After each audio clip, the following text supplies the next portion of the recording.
กราบสบายดีก็สวัสดีทุกคนเนาะมาพบขอกับนมนาดูเนาะอันนี้ก็ไม่ยังเนาะทารถก็เลยมาถ่ายอัดคลิปให้พี่น้องมาเบิ่งคนลาวเฮาอยู่ประเทศไทยนี่เลยพี่น้องกำลังกินข้าวแล้วเนาะกินข้าวกลางถนนนี่เลยพี่น้อง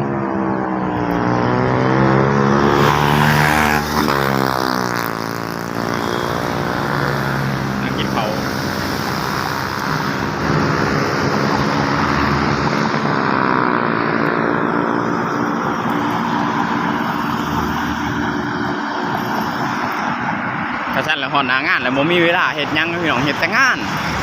นะคนบ้านเฮาก็สิมาอยู่ก็สิต้องอดทนนะพี่น้องเอ้ยมาหาเงินอยู่บ้านเขาก็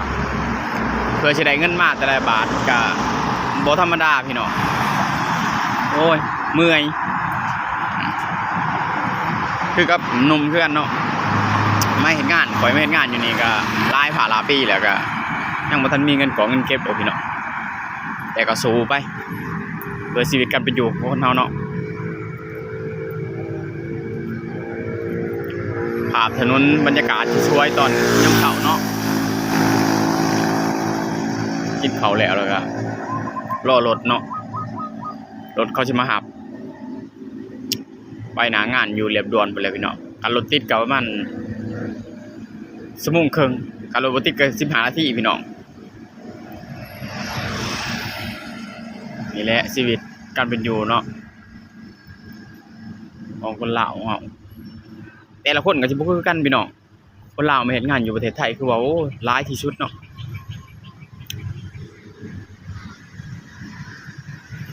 คนลาวมักไอ้ลิมักมาเฮ็ดงานอยู่ประเทศไทยเพราะว่าเงินเขามันก็สูงค่าเงินเขาก็สูงกว่าบ้านเฮาหลายเท่าบ้านเฮากำลังไล่มาเฮ็ดงานอยู่แต่ประเทศไทยเนาะบ่มีไผดอกไปหาเฮ็ดงานอยู่ประเทศเวียดนามพวกประเทศได้อีกบ่ค่อยมีพี่น้องเห็นแต่คนลาวเฮาหลังไล่มันแต่มาเฮ็ดงานอยู่ประเทศไทยเพราะว่ามันบ่ได้มีความยุ่งยากมากมายหยังพี่น้องเอ้ยเกิดได้ใหญ่มาแล้วก็คือว่าพ่อแม่ก็ส่งมาพี่เฮียนไปก็บ่มีความหมายดอกบ้านเฮาเนาะก็แม่นอยู่เฮียนไปก็เฮาก็ได้ความรู้นำเนาะแม่นแต่บ่สิยังเฮียนซ้ำอันใดแค่นเป็นก็พอเลยพี่น้องว่าสิไปหวังเป็นจับเป็นนายบ่ได้ดอกพี่น้องหลายคนหมู่ของข่อยก็เฮียนมาจบมาหลายเพื่อนแต่ก็ยังบ่ได้เข้าลาดและเข้าการเนาะก็ยังเลาะเลอะเละแถวนั่นแหละแถวบ้านนะ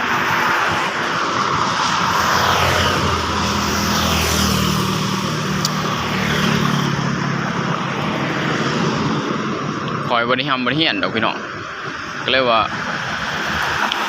จบม.6 ม.7แล้วก็มาพี่เลย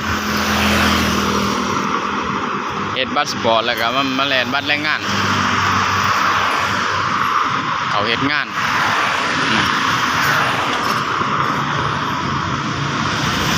ประเทศไทยมันบ่ต้องการใส่บอกใส่วุฒิหยังดอกใส่วุฒิการศึกษาใส่ใบประกอบประกาศบ่มีดอกพี่น้องเพราะแต่เว้าเข้าใจฮู้เรื่องคนลาวเฮามันมากมานั่นย้อนนั่นแหละพี่น้องเพราะว่าภาษาบ้านเฮากับบ้านเขามันใกล้เคียงกันหลายมันสำเนียงมันก็คือแบบเดียวกับเว้าอีสานเลยเนาะเว้าบ้านเฮาขนาดพม่าเวียดนามกัมพูชาเขาเว้าภาษาไทยบ่เป็นเขายังมาเฮ็ดงานได้เนาะให้คิดเบิ่งพี่น้องคนลาวเฮาเว้าภาษาไทยฮู้เรื่องหมดแบบเดียวกันอีกเนาะมันก็เลยนิยมส้มสอบแต่ว่ามาเฮ็ดงานอยู่ประเทศไทยจังสิทุกข์สิยากจำได้เขาก็มานะพี่น้องมาเขาก็ได้เงินได้ค่ำครับเนาะค่าแรงขั้นต่ำ350 บาทพี่น้องยังบ่ทันขึ้นดอก400 500 600เทื่อเนาะขั้นต่ำพี่น้องค่า แรงของทางนมก็ห่วยเป็นช้างเนาะก็บ่ก็สิลื่นแล้วเนาะลื่นหลายเติบเนาะ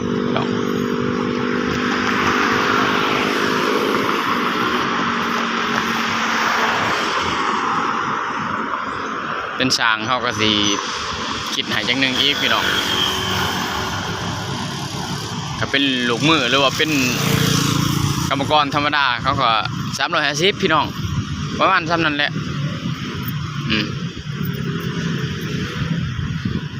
สั่งหนุ่มก็ตีโตออกมารับต่อเขาเนาะมาเมาต่อเขาทุกวันนี่ก็ย้อนเฮามาฝึกค้นแบบว่า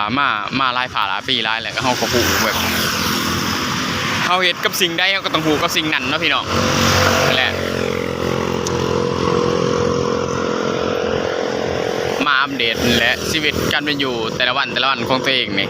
ฝากทุกคนติดตามเลยเด้อทาง2ทาง YouTube หนุ่มน่าดูให้กำลังใจกันนะพี่น้องคนเฮ็ดงานทำมาหากินคือกัน